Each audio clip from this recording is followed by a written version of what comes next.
Hello friends, आउनुहोस् आज म एउटा नयाँ प्रब्लम लिएर आइसकेको छु र यो प्रब्लम थ्योरी अफ प्रोडक्सनसँग रिलेटेड छ। थ्योरी अफ प्रोडक्सनमा हामीलाई दिएको छ यो चाहिँ हाम्रो प्रोडक्सन फङ्सन हो। प्रोडक्सन फङ्सन हामीलाई गिभन छ Q is equals to 20 K to the power 0.5 र L टु द पावर 0.5 छ। यो भ्यालु भनेको रुपिस 5 भनेको this is price of capital, यो प्राइस अफ क्यापिटल हो। र यहाँ प्राइस अफ लेबर गिभन छ, प्राइस अफ लेबर चाहिँ 4 रुपिस छ। र हामीलाई के कुरा पत्ता लगाउनु छ भने यसले हामीलाई भनेछ डिटरमाइन द एक्सपान्सन पाथ भनेछ। एक्सपान्सन पाथ भन्ने बित्तिकै हामीले के बुझ्नु पर्यो भने एक्सपान्सन पाथ भनेको प्रोड्युसरको डिफ्रेन्ट इक्विलिब्रियम पोइन्ट्सहरूलाई जोडेर आउने लाइनलाई हामी एक्सपान्सन पाथ भन्छौँ। र प्रोड्युसरको इक्विलिब्रियमको लागि के हुनु पर्यो, स्लोप अफ आइसोक्वान्ट र स्लोप अफ आइसोकस्ट लाइन बराबर हुनु पर्यो। स्लोप अफ आइसोक्वान्टलाई हामी एमपिएल डिभाइडेड बाई एमपिके लेख्न सक्छौँ र स्लोप अफ आइसोकस्ट लाइनलाई हामी के गर्न सक्छौँ त भन्दा price of labour divided by price of capital लेख्न सक्छौँ। सो यो इक्वेसन अर्थात् यो कन्डिसनबाट नै हामीले एक्सपान्सन पाथ पत्ता लगाउने हो। ओके, एक्सपान्सन पाथ भन्यो भने हामीले यो कन्डिसनलाई युज गर्छौँ। यो कन्डिसनलाई युज गरेर एउटा इक्वेसन पत्ता लगाउँछौँ र त्यो इक्वेसन नै के हो त भन्दा एक्सपान्सन पाथको इक्वेसन हो। त्यसैले अब आउनु सल्भ गरौँ यो क्वेसनलाई। हामी यो क्वेसन सल्भ गर्दैछौँ आजको यो भिडियोमा। सो यसलाई सल्भ गर्नको लागि सबभन्दा फर्स्टमा म यहाँ गिभन के छ त्यो कुरा लेख्दैछु र सबभन्दा फर्स्टमा हामीलाई गिभन के छ त भनेर हेर्ने हो भने क्वेसनमा गिभन चाहिँ प्रोडक्सन फङ्सन गिभन छ। सबभन्दा फर्स्टमा त प्रोडक्सन फङ्सन गिभन छ, त्यसैले यहाँ मैले लेखेँ गिभन प्रोडक्सन फङ्सन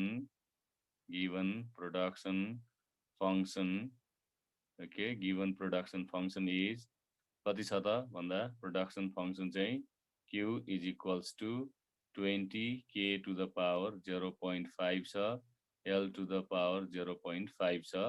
अब त्यसपछि हामी के गर्छौँ त भन्दा हामीलाई चाहिएको के चाहिएको हो त भन्दा एक्सपान्सन पाथको इक्वेसन हो। त्यसैले द इक्वेसन अफ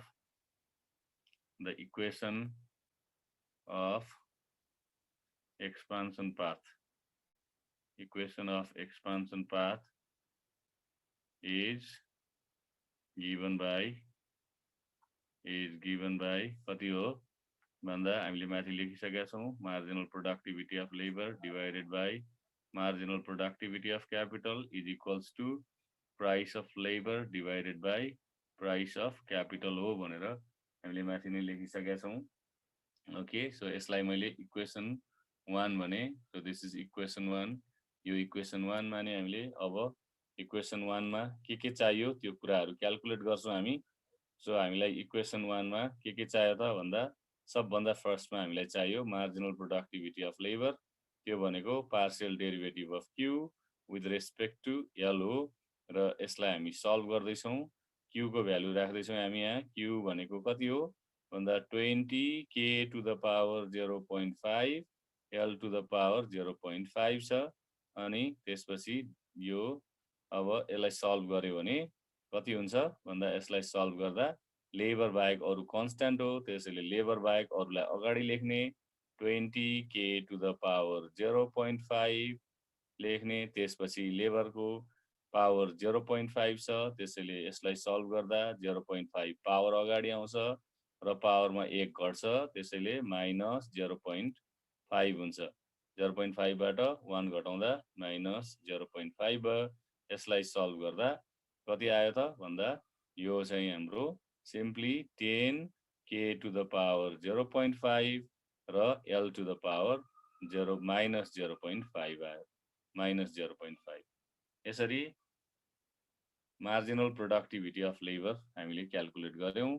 सिमिलरली हामी मार्जिनल प्रोडक्टिभिटी अफ क्यापिटल पनि पत्ता लगाउन सक्छौँ र मार्जिनल प्रोडक्टिभिटी अफ क्यापिटल भनेको DQ बाई DK हो र यसमा भ्यालु सब्स्टिट्युट गर्दा यो कति आयो त भन्दा 20 K to the power Q को value K to the power 0.5 L to the power 0.5 छ अनि डिनोमिनेटरमा DK आयो।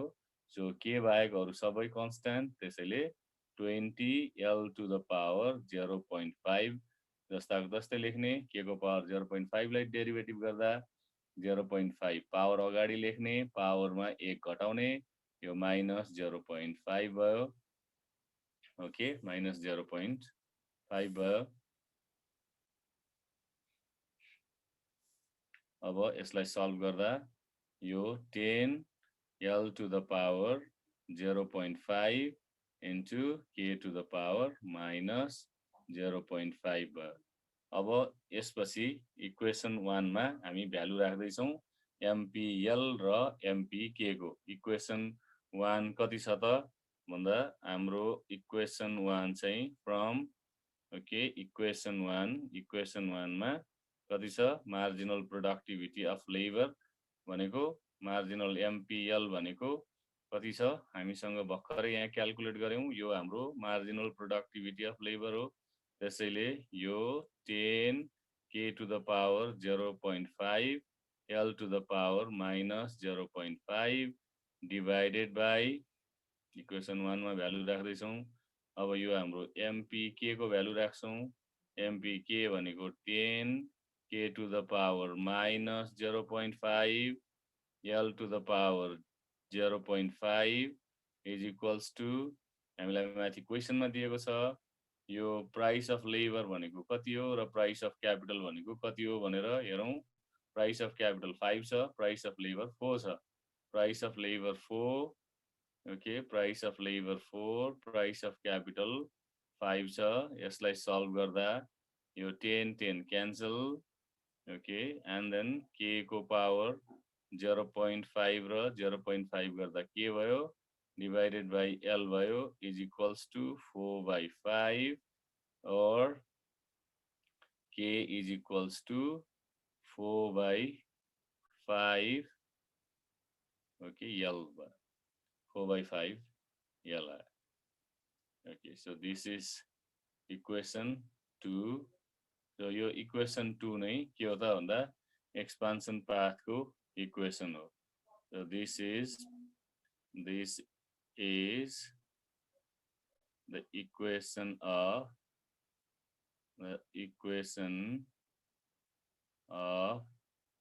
expansion path. So यो नै expansion path को इक्वेसन हो। यो पार्ट ए को पार्ट चाहिँ सक्यो। अब पार्ट बी सुरु हुन्छ हाम्रो यहाँबाट। पार्ट ए को ये सकिसक्यो। सो पार्ट ए को लागि हामीले सल्भ गर्यौं। पार्ट बी मा के भन्छ हेर्नुस् त। अब the firm is currently producing 200 units. फर्मले 200 युनिट्स प्रोडक्सन गर्दैछ। अनि त्यसपछि अब त्यो 200 युनिट्स प्रोड्युस गर्दा फर्मले लेबर 4 युनिट्स र क्यापिटल 25 युनिट्स युज गरिरहेछ। Labour 4 units, capital 25 units. यो चाहिँ इफिसिएन्ट हो कि होइन भनेर, इफिसिएन्ट इनपुट कम्बिनेसन हो कि होइन भनेर चेक गर्नु छ। त्यसको लागि हामी गिवन प्रोडक्सन फंक्सनमा q को भ्यालु 200 राखेर हेर्छौं। ओके, त्यसैले हामीलाई यहाँ given production function 8 q is equals to 200 units भनेछ बाइ द क्वेशन युनिट्स। त्यति बेला हाम्रो q इज इक्वल्स टु कति 20 k to the power 0.5 L to the power 0.5। यसलाई सल्भ गरौं। q को भ्यालु हामीले 200 राख्दा यो 20 k to the power 0.5 L to the power 0.5 भयो। यसलाई सल्भ गर्दा कति भयो 10 इज इक्वल्स टु k भनेको हाम्रो कति छ भन्दा यसलाई k भनेको हाम्रो 4/5 भनेको 0. कति ओके k बाइ भनेको यहाँ हेर्नुस् त इक्वेसन 2 मा हेर्नुस् त कति छ 4/5 त्यो भनेको 4/5 भनेको 0.8 0.k टु द पावर कति 0. कति हो यसलाई हामीले यहाँ k भनेको यो भनेको k भनेको 0.5 0.8 को पावर 0.5 यानी L को पावर 0.5 और this can be written as 10 is equals to okay कति 0.8 को पावर 0.5 भनेको कति हुन्छ भन्दा यो रुट अन्डर कति 0.8 भनेको कति हुन्छ यसलाई हामीले पोइन्टमा राख्दा यो आउँछ हाम्रो 0.894 अनि l को पावर 0.5 l को पावर 0.5 और यसलाई सल्भ गर्दा कति आयो त भन्दा यो l को पावर 0.5 र 0.5 गर्दा सिम्पली l भयो so l is equals to अब यो 10 लाई 0.894 ले डिवाइड गर्दा 10 अपन 0.894 गर्दा कति हुन्छ त 10 डिवाइडेड बाइ 0.894 गर्दा कति हुने भयो यो चाहिँ हाम्रो 11.18 आउने भयो सो लेबरको भ्यालु 11.18 आयो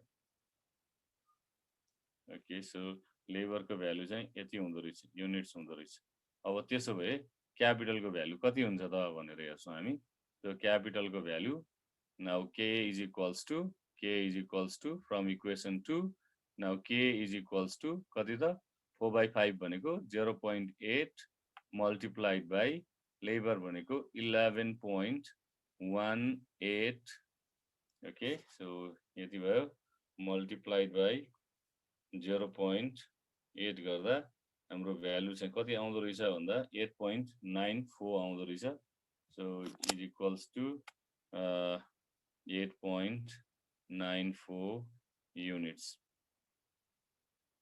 त्यसैले अब हेर्नुस् त क्वेशनले के भनेको छ हामीलाई भने क्वेशनले हामीलाई भनेको छ कि यो l को भ्यालु l लेबर 4 युनिट्स राख्यो क्यापिटल 25 युनिट्स राख्यो यो इफिसिएन्ट इनपुट कम्बिनेसन हो कि होइन भनेर सोधेको छ सो अब होइन भनेर थाहा भयो हामीलाई किनकि हामीले l को भ्यालु क्याल्कुलेट गर्दाखेरि 4 आएन र k को भ्यालु पनि 25 आएन त्यसैले the given okay the given units of labor and capital are not efficient efficient input combinations होइन भने input combination यो इनपुट क्वेशनले भनेको छ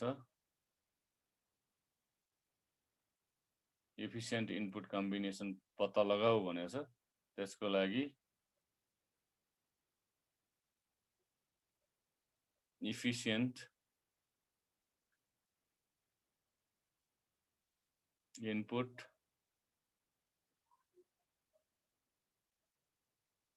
combinations are कति भयो l is equals to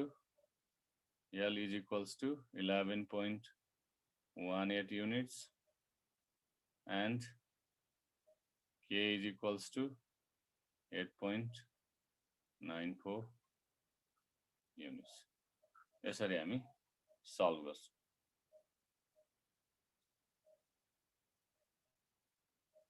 हस् त थ्यांक यू भेरी मच